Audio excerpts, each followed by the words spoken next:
જય સિયારામ. આજ રોજ ગાંધીધામ મામલતદાર મધ્યે મહેસુરી સમાજ, કંડલા કોમ્પ્લેક્સ અને વિવિધ અહીં રહેતા કંડલા કોમ્પ્લેક્સના તમામ સમાજો દ્વારા બાંગ્લાદેશની અંદર હિન્દુઓ પર થતા અત્યાચાર, એમાં હાલનો જ એક બનાવ બનેલો છે. ચંદ્રદાસ દીપુ ચંદ્રદાસના નગ્ન હાલત કરી અને મારી નાખવામાં આવ્યો, જીવતો ધકાવી દેવામાં આવ્યો. સાથે એમના પરિવારની બહેન દીકરીઓ પર બળાત્કાર કરી અને રજડતી મૂકી દેવામાં આવી. આ ટાઈપના બનાવો ક્યાર સુધી સહન કરશું? હિન્દુઓ પર અવારનવાર બાંગ્લાદેશની અંદર બનાવો બને છે અને એનો કોઈ નિર્ણય નીકળતો નથી. અમે અમારા સમાજો વતી એક જ વિનંતી કરી હતી ભારત સરકારને કે ભારત સરકાર આમાં હસ્તક્ષેપ કરી અને આમાં કડકમાં કડક કાર્યવાહી થાય અને હિન્દુ સમાજને ન્યાય મળે એ પ્રકારનું કામગીરી થવી જોઈએ. અમારે આજની દલિત સમાજના પ્રતિનિધિ મંડળે પણ આવેદનપત્ર આપ્યો અને એમણે પણ એક જ માંગ છે અમારી કે સનાતન હિન્દુ સમાજના લોકો સાથે જ કેમ ટાર્ગેટ કરવામાં આવે? ત્યાં વિવિધ સમાજો પણ રહેતા હોય છે, પણ વારે ઘડીએ હિન્દુઓને ટાર્ગેટ કરીને આવી રીતે અત્યાચાર કરી અને બાંગ્લાદેશમાંથી હિન્દુ મુક્ત કરવાનું જે એમનું અભિયાન છે એ સાર્થક થઈ રહ્યું એવું લાગી રહ્યું છે. તો ભારત સરકાર ગમે તેમ કરી અને આમાં ન્યાય આપે અને જો સાવ એવું જો તેમને શરણાર્થી તરીકે સ્વીકારવામાં આવે અને જો બાંગ્લાદેશીઓ જે અહીં ઘૂસખોટ કરીને બેઠેલા છે, લાખો બાંગ્લાદેશીઓ છે, એને અહીંયાથી અકલપટ્ટીમાં કરવામાં આવે.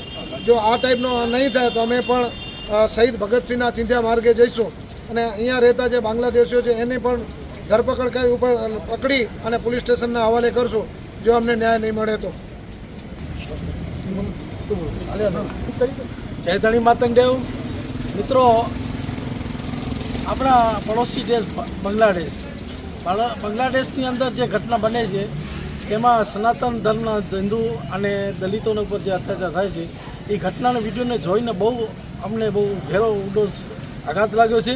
ભારત સરકારના આપણા પ્રતિનિધિ અને વડાપ્રધાન યશસ્વી નરેન્દ્રભાઈ મોદીને અમે અહીંયાથી આહવાન કરીએ છીએ કે આવી ઘટના જે બને છે તેના ઉપર તદ્દન આપતા ધ્યાન દોરો અને જે બાંગ્લાદેશમાં બનેલી ઘટના ઉપર આના પર જો વિશેષ ધ્યાન દેવામાં નહીં આવે તો ટૂંક સમયમાં કંડલા કોમ્પ્લેક્સ મહેસુરી સમાજ એ વિશેષ નોંધ લઈ અને બીજું આવેદનપત્ર આપશું.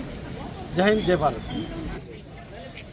ભારતના પડોશી દેશ બાંગ્લાદેશની અંદર જે દલિતો અને હિન્દુઓ ઉપર અત્યાચાર થઈ રહ્યા છે એ અત્યાચારના રોકવા માટે આજે અમે અહીંયા ગાંધીધામમાં દલિત સમાજ અને હિન્દુ સમાજ સાથે મળીને, એટલે કે બંને સનાતન ધર્મના અમે લોકો આજે અહીંયા આવેદનપત્ર મામલતદાર સાહેબશ્રીને આપવા માટે અમે ભેગા થયા છીએ અને મામલતદાર સાહેબ મારફતે સરકાર સુધી અમારી અવાજ પહોંચે એના માટે અમે આજે બધા ભેગા થઈ અને એક આવેદનપત્ર આપી અને એક એવી જાહેરાત કરેલી છે કે આવનાર દિવસોમાં જો આ અત્યાચારો બાંગ્લાદેશમાં રોકાશે નહીં તો અહીંનો અમારો સમાજ તેમજ આખા ગુજરાતમાં એના પડઘા પડશે એ રીતના અમે કાર્યક્રમો આપવા જઈ રહ્યા છીએ.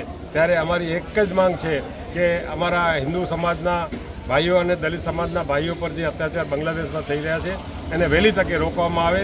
ભારત સરકાર એના માટે પૂરતા પ્રયત્નો કરે અને અમને ન્યાય આપે. જય હિન્દ, જય ભારત. અત્યારે જે બાંગ્લાદેશમાં ચાલી રહ્યું છે એ કોઈ પણ માનવ જાત માટે પણ બહુ મોટો કલંક કહેવાય. કોઈ પણ જાતપાતનો ભેદભાવ કે ધર્મના આધારે આવી હિંસા સ્વીકારી નથી, કોઈ પણ પરિસ્થિતિમાં સ્વીકારી નથી. આવું કૃત્ય બહુ ખરાબ કૃત્ય કહેવાય. જાતપાતના આધારે કે ધર્મના આધારે કોઈને હત્યા કરવી વાજબી ના કહેવાય. આ માનવતા માટે બહુ મોટો કલંક છે. વિશ્વના કોઈ પણ ખૂણામાં એવું થતું હોય તો આપણે બધાએ વિરોધ કરવો જોઈએ. આવું જ વિરોધ અહીંયા સમસ્ત ભારતવાસી અહીંયા કરવા આવ્યા છે. ભારતના ખૂણામાં આવી વાત ઉઠે છે એટલે વિશ્વના દરેક ખૂણામાંથી આવી વાત ઉઠવી જોઈએ. એ માનવતા માટે બહુ મોટો કલંક છે.